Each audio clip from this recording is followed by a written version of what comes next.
They all laughed. She smiled. And what she did next silenced the world. This is not just a story. This is a reminder that brilliance has no label, no accent, no costume. She was just a mother, waiting quietly at the back of a classroom. The teacher made a joke. The students laughed, and then she walked to the board, picked up the chalk, and rewrote the story of everyone in that room. It was a slow afternoon in a small rural high school, where the walls had seen decades of monotony, and the students stared out the windows more than at their books. The teacher stood at the front of the classroom, tapping the chalk against the edge of the blackboard, a smirk playing on his face. He was one of those men who loved being the smartest in the room. He wasn't cruel, but he carried a quiet arrogance, the kind that hid behind sarcasm and clever remarks. That day, he had written a calculus problem so complex that even the top students in the class were squirming in their seats. No one had answered correctly. Some hadn't even tried. It was the kind of problem that made you question your intelligence, and that's exactly how he liked it. In the back of the classroom, leaning against the wall quietly, was a woman who didn't belong to the chaos of that space. She wore a plain, faded shawl wrapped around her shoulders, the kind of clothing that told you more about her struggle than her style. Her sandals were worn, her hair tied back loosely. She was there only to pick up her daughter. She hadn't said a word, hadn't interfered, just stood there like a shadow, patient, invisible, and maybe that's what made her an easy target. The teacher turned toward her, waving the chalk in his hand like a sword. "Ma'am," he called out, his voice carrying just enough mockery to make the students grin. "You feel like solving this." The class burst into laughter, the kind that wasn't cruel, but dismissive. They weren't mocking her personally. They were mocking the idea that someone like her, a simple woman in dusty sandals, could even understand what was written on that board. A few girls giggled behind their hands. One boy whispered, "This should be good." The woman looked up, slightly startled.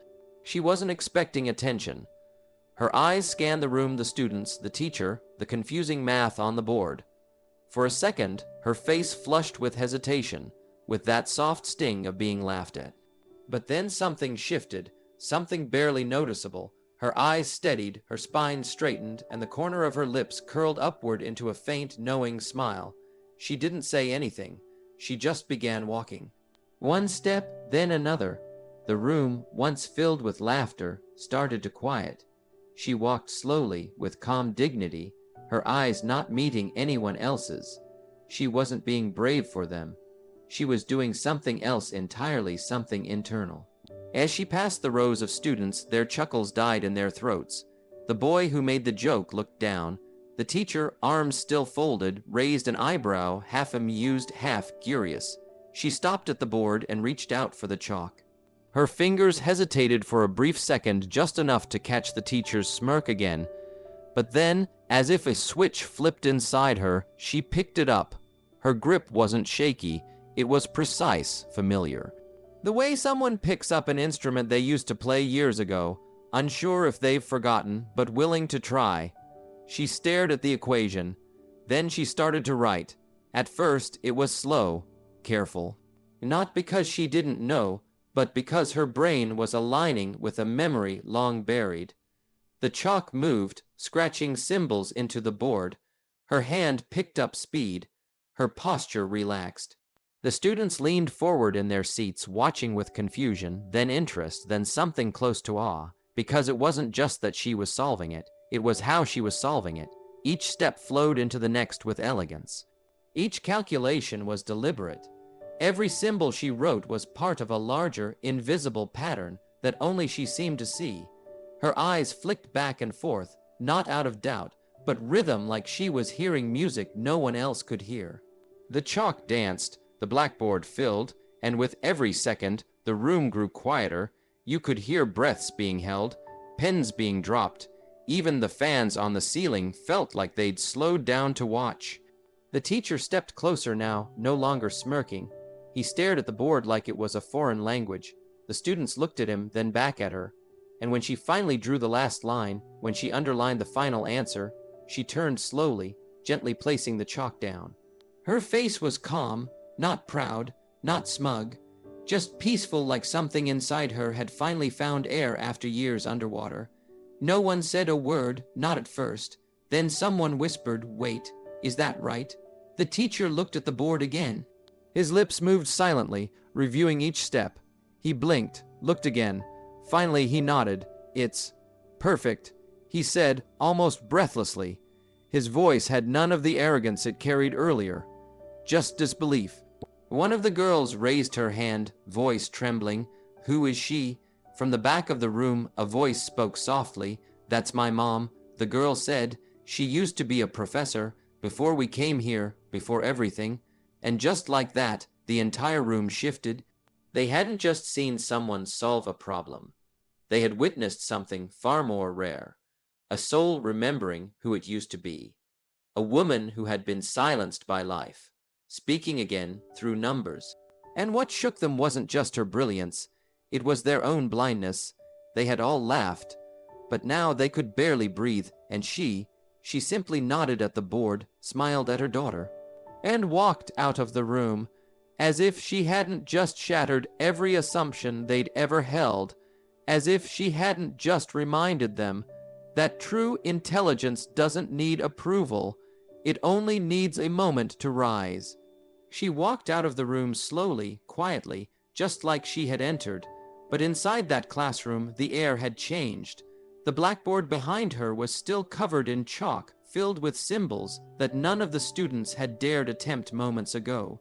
Now they stared at it like it was no longer a math problem, but a window into something deeper.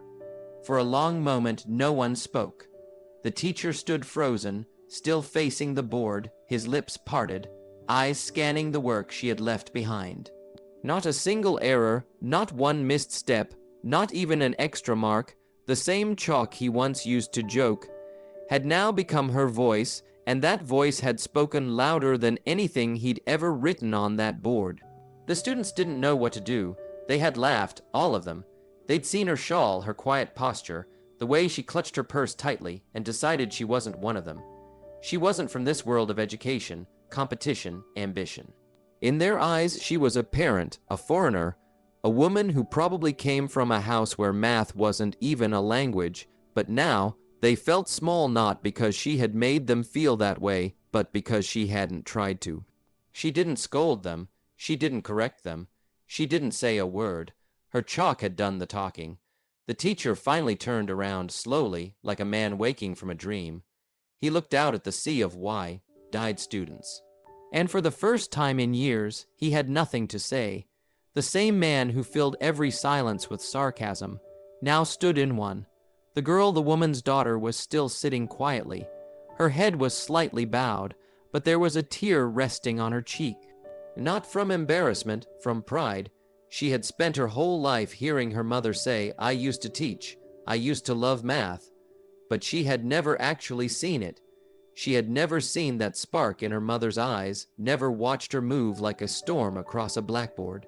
Until today, she saw a side of her mother that no one around her even believed existed. The bell rang, loud, sharp, but no one moved. The hallway outside filled with the usual noise, lockers slamming, students shouting, feet rushing, but inside that room, time had slowed down. The teacher finally cleared his throat, looked toward the girl, and said, "She taught." The girl nodded. She was a professor, back in her country. She taught at a university, until we lost everything. The words hung in the air like smoke. The teacher sat down at his desk, not because he was tired, but because he needed to. He was no longer the tallest voice in the room. He felt humbled, and more than that, ashamed of his joke. Ashamed of the assumption behind it. Ashamed that he, a man of knowledge, had let appearance cloud his judgment. He dismissed the class early, but no one rushed out the door like usual. They moved slowly, like people walking through a museum after seeing something sacred. No one spoke loudly. Some glanced at the board again as they left. Some paused, maybe trying to memorize what was written. One student, who had failed the last test, stood and stared at the equations like they meant something more than numbers now. Like they had become a story, a message. That night, the teacher couldn't sleep. He stared at the ceiling for hours, the image of her hand holding the chalk playing on loop in his head. He remembered the way she walked to the board, slow, steady, not proud, not afraid. Just certain, like she wasn't proving anything to anyone else, only to herself. He remembered the silence that followed, not awkward silence, but the kind that made your chest heavy, that made you question yourself. He had spent his whole career demanding respect, using knowledge as a shield, but she earned more respect in 5 minutes with a piece of chalk than he had in years of lectures, and she didn't raise her voice once. He thought of her daughter, the quiet pride in her eyes, the quiet sadness too. He wondered how many classrooms he'd walked into without ever noticing who was sitting in the back, how many parents, how many siblings, how many silent observers who had stories buried under survival, and he thought about the joke, that careless, thoughtless joke. It had taken less than a second to say, but it would echo in him forever. Meanwhile, across town, the woman sat on the floor of her modest living room. A single lamp lit the corner where she had spread out some old books, faded, torn, wrapped in cloth that smelled like memories. Her daughter brought them down from a forgotten box in the attic, and when she opened them, it was like finding parts of herself she thought she'd buried. Her fingers touched the ink like it was sacred. She turned the pages slowly. Equations, theories, notes in the margins, scribbles of old dreams. Her daughter watched her with wonder. "Why didn't you ever show me this?" she asked. The woman smiled softly. "Because I thought that part of me was gone. But it's not." Her daughter whispered, "It was just waiting." The woman didn't reply. She simply picked up a pencil and began solving something again, not because she had to, but because her soul missed it. And as the pencil moved across the paper, something inside her, something long silenced, began to breathe again. That night, the chalkboard in the classroom still held her work. No one erased it. The janitor came in to clean, but stopped short when he saw it. He read the lines, the curves, the beauty of it, and for some reason he couldn't explain, he left it untouched. It would stay that way for days, and every student who passed that room would slow down, glance in, and remember. Because in a world where people judge quickly, where appearance often replaces ability, one simple woman had shattered the illusion. She didn't raise her hand, she raised the standard. She didn't fight for the spotlight. She let her chalk do the speaking, and in doing so, she didn't just solve a problem. She solved a perception. The news didn't travel through headlines or social media. It didn't need to. It spread through whispers.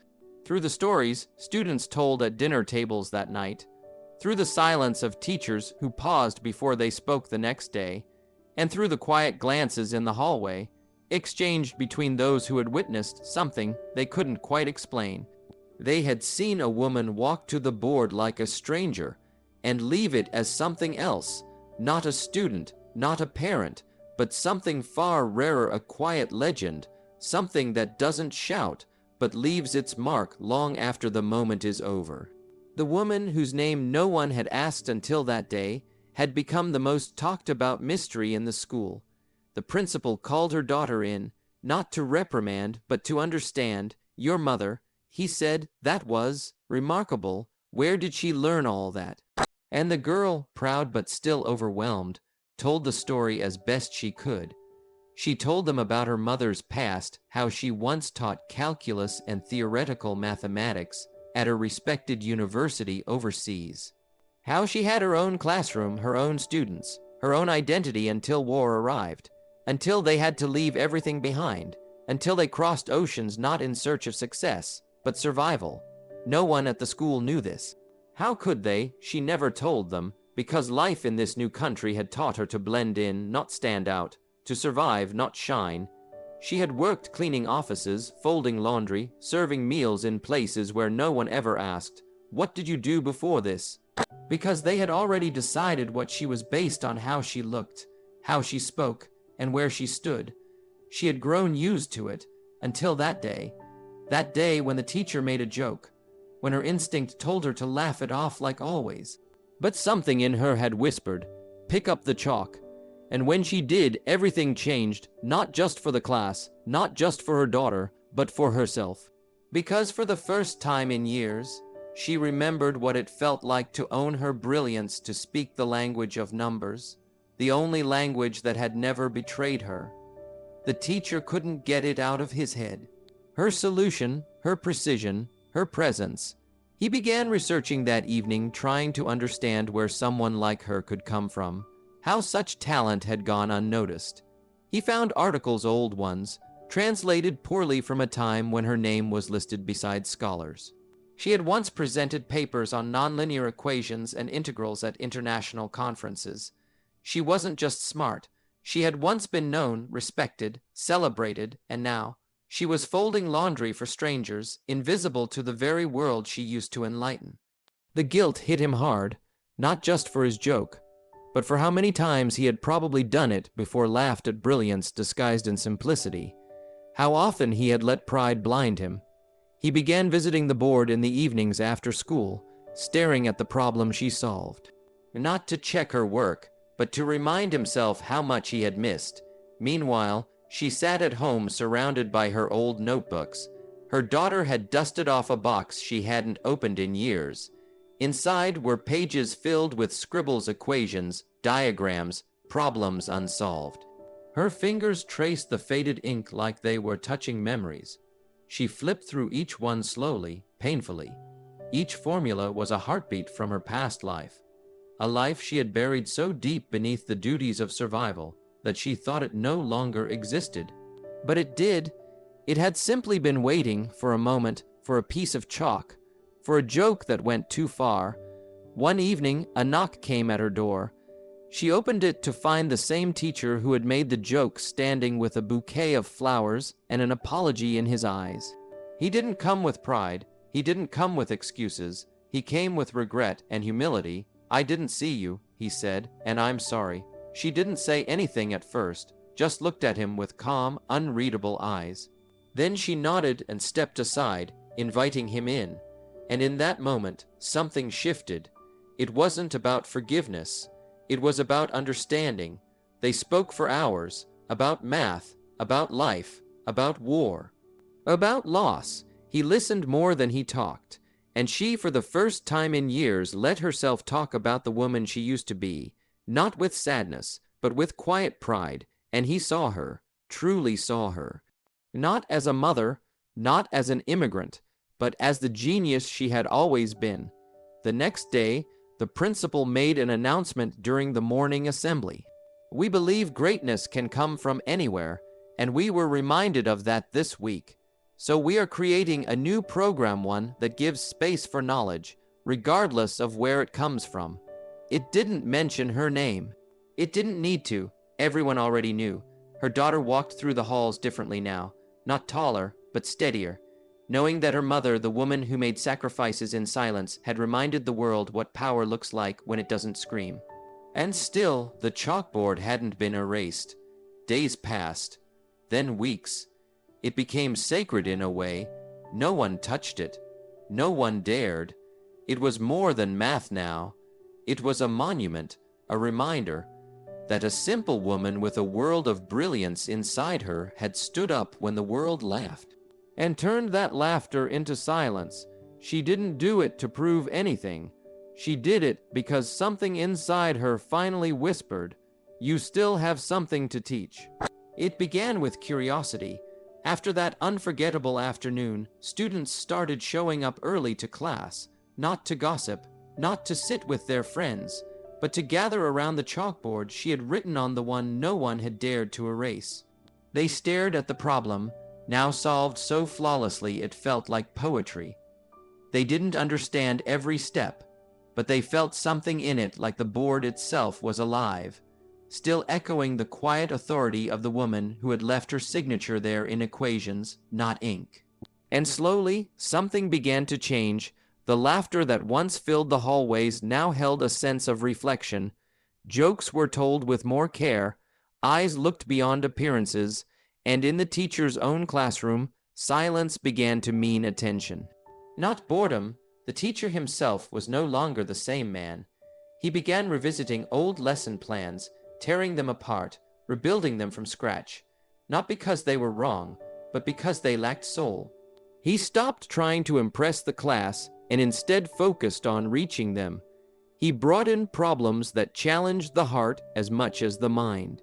And each time he picked up the chalk, He did so with a kind of reverence, remembering the moment it had been taken from his hand not by force, but by grace.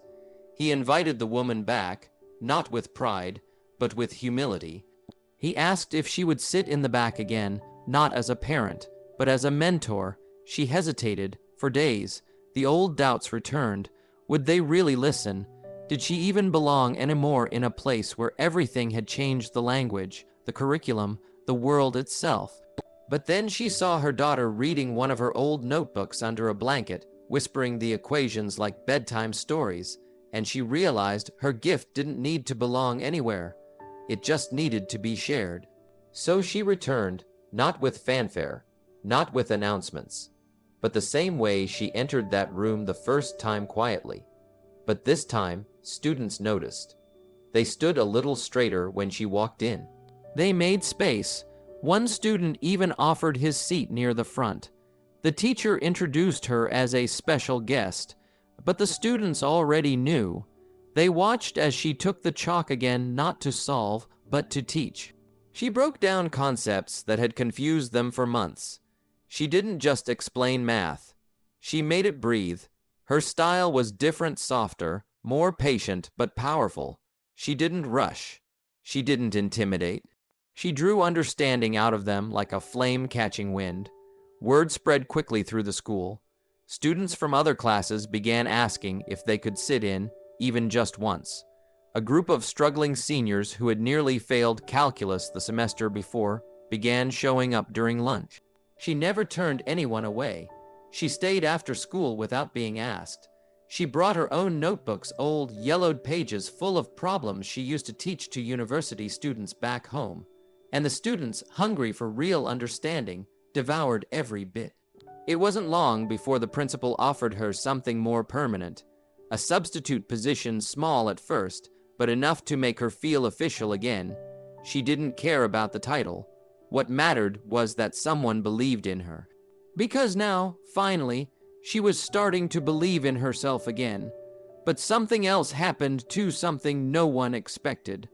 One afternoon, as she was packing her things, a boy from her daughter's class stayed behind. He was the kind who usually hid in the back, hoodie up, earphones in, always behind on assignments. But that day, he stood by the board, staring at one of the problems she had written. "I think I get this," he said, almost afraid of his own voice. She turned, surprised. He pointed to a step in the solution. It's not about getting it right the first time. It's about seeing where it wants to go." She smiled. Exactly. That moment meant more than any applause. He came back the next day, and the next. Soon he wasn't the only one. She began mentoring a small group after school. They called themselves the Chalk Circle. They didn't just learn math.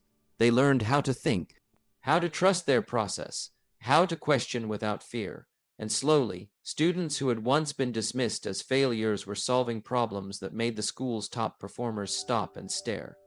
The teacher who once mocked her now sat in the back during her sessions, taking notes. Not because he had to, but because he wanted to. She never held it against him. In fact, she often said, "It took your joke to wake up my voice again." He never forgot that. He once told the staff at a faculty meeting, "I used to think teaching was about control. Now I know it's about connection. And I owe that to someone who was supposed to just be picking up her daughter." That semester, for the first time in school history, their class scored the highest district-wide in advanced mathematics. The superintendent came to observe. He asked who had trained them. The students didn't mention the curriculum. They pointed to the woman in the shawl. By now, people had learned her name, but more importantly, they had remembered her worth, and still, she remained humble. Each morning she walked to school with her daughter, carrying the same old bag, wearing the same simple sandals. She didn't chase titles or spotlight. She chased one thing, only the chance to light another spark. And every time she picked up the chalk, she knew the joke that once tried to mock her had become the turning point that awakened her. And the world, it wasn't laughing anymore, it was listening. By the time winter touched the edges of the school's courtyard, The woman once laughed at had become something more than a guest. She had become the soul of the classroom. Her presence didn't demand attention, but it drew it in quietly, like gravity. Teachers from other departments began sitting in the back of her sessions just to witness her method. She didn't use smartboards or flashy visuals. She didn't assign complicated homework. She simply taught with chalk, compassion, and clarity. And yet, her lessons stayed longer in the minds of students than anything they'd ever written in ink. The chalk circle continued to grow. What started with a few hesitant learners became a full room every afternoon. Students who once skipped class now stayed late. One girl who had never passed a math test stood in front of her peers solving problems confidently, and when she got the answer right, she didn't shout. She smiled, just like the woman had done the first time she picked up the chalk. It was spreading that quiet confidence, that gentle, unshakable brilliance, and then something unexpected happened. A local reporter, covering a separate story at the school, noticed the group. At first, he thought it was just another after-school tutoring session. But when he asked about the woman at the board, the students leaned in. They told the story, the joke, the walk, the chalk, the silence. And how everything changed after that. The reporter listened, eyes wide. He hadn't expected this. He went back to his office and wrote an article titled, "The Woman Who Solved a Joke with Genius." The article didn't go viral overnight, but it reached the right eyes: educators, mothers, students, immigrants, survivors, and soon emails began arriving at the school from people across the country. Where can we hear her speak? Can she mentor teachers? This story gave me hope I didn't know I needed. The school board invited her to speak at a district event. She was hesitant. Public speaking in a foreign language felt like walking on a tightrope, but her daughter encouraged her. "You don't have to be perfect," she said. "You just have to be real." So she stood in front of a room full of principals, administrators, and veteran educators. She wore the same shawl. Her hands trembled slightly as she adjusted the microphone. But her voice was steady. She didn't recite quotes or deliver statistics. She told a story, her story, about losing everything: her country, her title, her voice, about how a careless joke became the moment she remembered her own value, and how every classroom is filled with people who have forgotten their own light. Sometimes, she said gently, a teacher isn't someone who knows everything. It's someone who remembers what it feels like to be forgotten. The room stood in applause. But more than that, they stood in reflection. They didn't just hear a speech. They felt a shift. They realized how often they measured potential through resumes and accents, ignoring the human story behind them. And that realization would ripple far beyond one auditorium. Back at the school, something even more remarkable was happening. Students started changing, not just in grades, but in how they treated one another. Bullying declined, study groups formed, the library was suddenly filled after school. Students began helping each other, even those they barely knew. One student wrote on the whiteboard outside the math room, "She didn't just teach us how to solve for X, she showed us how to believe we're the answer." The teacher who had made the joke now spoke about her with reverence. He often began his lessons by telling the story not to make himself look humble, but to remind his students of how quickly we assume and how wrong we often are. Every genius doesn't walk in wearing a name tag. He once said, "Some walk in quietly, with a shawl and a lifetime of brilliance waiting to be heard." She continued to decline big offers that began to come in. Universities offered her visiting roles. Math institutes wanted her to join research teams. But she always said the same thing: not yet. She knew her place was still here with these students, in this small town, where her voice had first returned. She wasn't building a resume. She was rebuilding lives, starting with her own. And through it all, she never let pride take over. When students complimented her, she'd simply say, "I'm not here to impress you. I'm here to remind you." And that reminder kept growing. One student began designing a scholarship fund in her name. Another submitted her story to a national essay contest and won.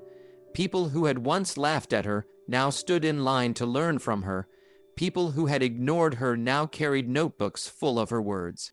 And one day, a mother arrived at the school, a woman who barely spoke English, holding the hand of her shy daughter.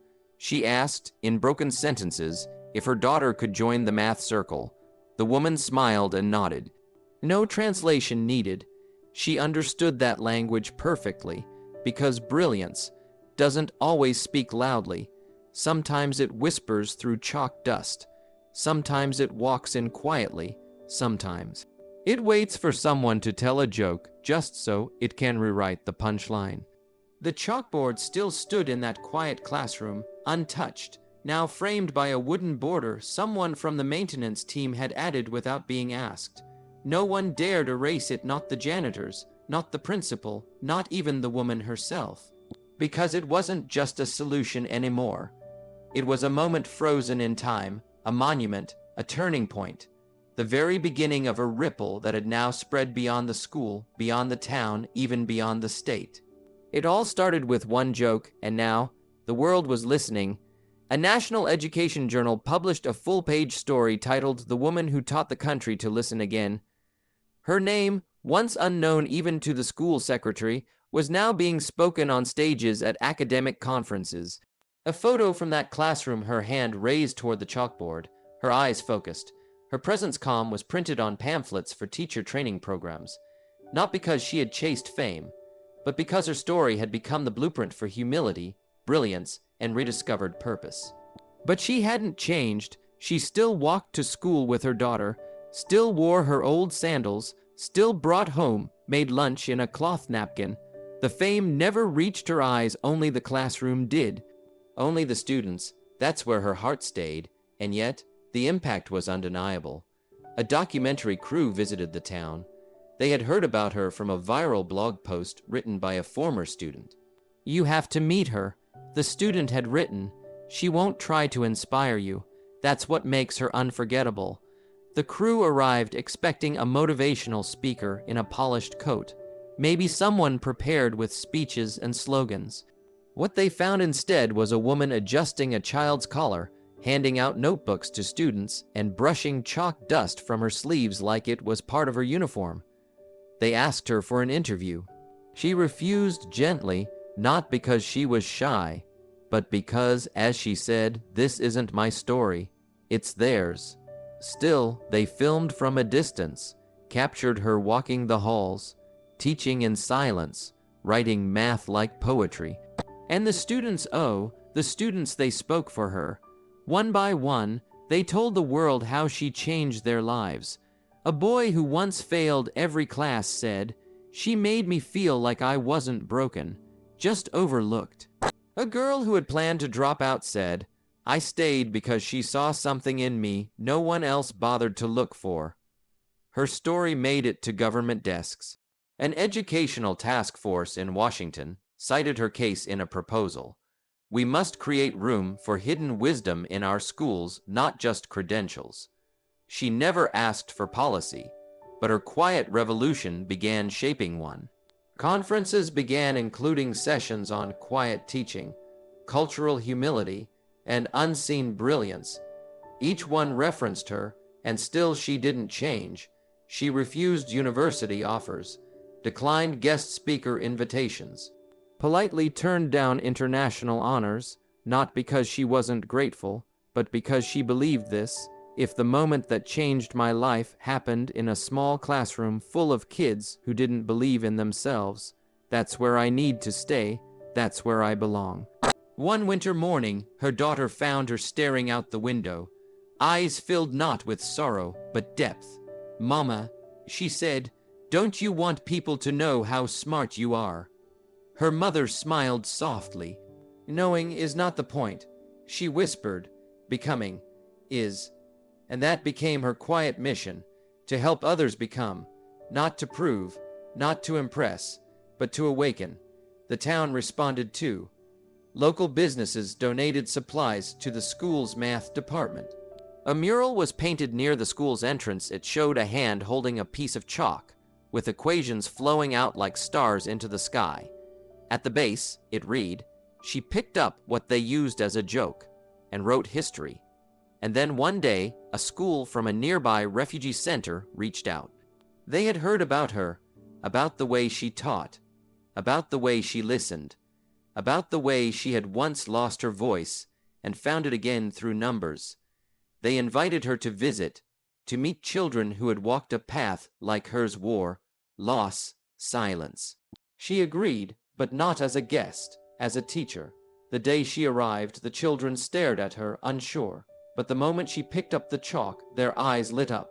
She didn't speak their language fluently, but she spoke in the only one that ever truly mattered: patience, presence, and purpose. They understood every line she wrote, because when someone believes in you without saying a word, you feel it in your bones. She returned to that school often, and every time she did, she lit another fire, quiet, gentle, but unstoppable. One day, the original teacher, the one who made the joke, visited her classroom after hours. The two of them stood in silence, looking at the board. Finally, he spoke. "It still amazes me," he said, "how you never raised your voice. But you changed all of ours." She didn't respond right away. Then she said quietly, "You didn't give me respect, but your joke gave me the mirror I didn't know I needed. And sometimes that's how light finds its way back in through cracks." That moment said everything. A teacher learned how to listen, a woman learned how to return, and a world that once mocked her now took notes. Years had passed since the day laughter echoed in that classroom, since the day a simple woman picked up a piece of chalk and unknowingly redrew the blueprint of how the world saw strength, intellect, and resilience. What began as a joke had unfolded into a quiet revolution, but in her heart, she never saw it as anything grand. To her, it was just one moment, a moment when something long dormant inside her finally stood up again, a moment when silence refused to shrink any longer, and that moment became the turning point for everyone around her. The board that once held the problem she solved now hung in the school's main hallway, encased in glass. Students would stop and stare at it between classes, not because they loved calculus, but because they knew what it represented. It wasn't about math anymore. It was about the millions of people who live every day beneath their potential, not because they lack ability, but because no one ever bothered to look deep enough. That board reminded them that genius doesn't always walk in with credentials. Sometimes it walks in wearing quietness like armor. She continued teaching, not full-time, not under any grand title, but on her own terms. A few sessions a week, a few students at a time. That's how she liked it. No spotlight, no noise, just chalk, minds, and the sacred silence between understanding and realization. And even though she had been offered platforms, she could never have imagined TED Talks, university chairs, even national awards. She accepted only one, a mentorship program for immigrant women, because she remembered. She remembered what it felt like to be invisible in a room full of people who assumed you had nothing to offer. She had lived it. She had survived it. And now, she wanted no other woman to go through that journey alone. Her story found its way into textbooks, not just for math, but for leadership. It became a case study in teacher training courses. Her once forgotten name was now whispered with respect in rooms filled with policymakers and education reformers. But she never changed her walk. She never changed her sandals, and her daughter, now in college, studying applied mathematics, inspired by the legacy born not out of ambition but out of courage. And then one spring morning, a school in another country reached out. A place torn by war, a place where education had crumbled and hope felt like a distant dream. They had heard about her through the documentary. They didn't ask her to come and solve math problems. They asked her to come and help rebuild belief. "You are not just a teacher," they wrote. "You are proof that even in the rubble, there is still genius waiting to be found." She went, not to be a savior, but to be a spark. In classrooms with broken windows and chalkboards cracked by bullets, she stood and began again, teaching not just equations, but dignity. Students who had lost homes, families, futures looked at her and saw what survival with grace looked like. And slowly, one equation at a time, they began to write again. Not just answers, but new stories. Years later, when asked in a radio interview what the proudest moment of her life was, she didn't mention awards, recognition, or headlines. She paused, smiled gently, and said, "It was the day I was laughed at," and didn't walk away. Because that was the moment everything turned. That was the day a joke became a legacy. That was the day the world realized brilliance doesn't always roar. Sometimes it whispers through chalk, and it leaves behind silence, not of ignorance but of awe, because the woman they thought was simple didn't just solve a calculus problem. She solved something far more difficult: how to rise quietly in a world that only listens to the loud. And once she did, the world never laughed the same again. Thank you for listening to a story that wasn't about fame or fortune, but about something far more powerful. Rediscovered purpose. If this story touched something inside you, remember, brilliance isn't about being noticed. It's about never giving up on your light, even when the world goes dark.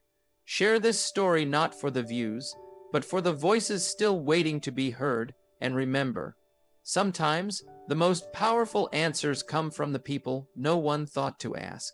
Thank you for watching.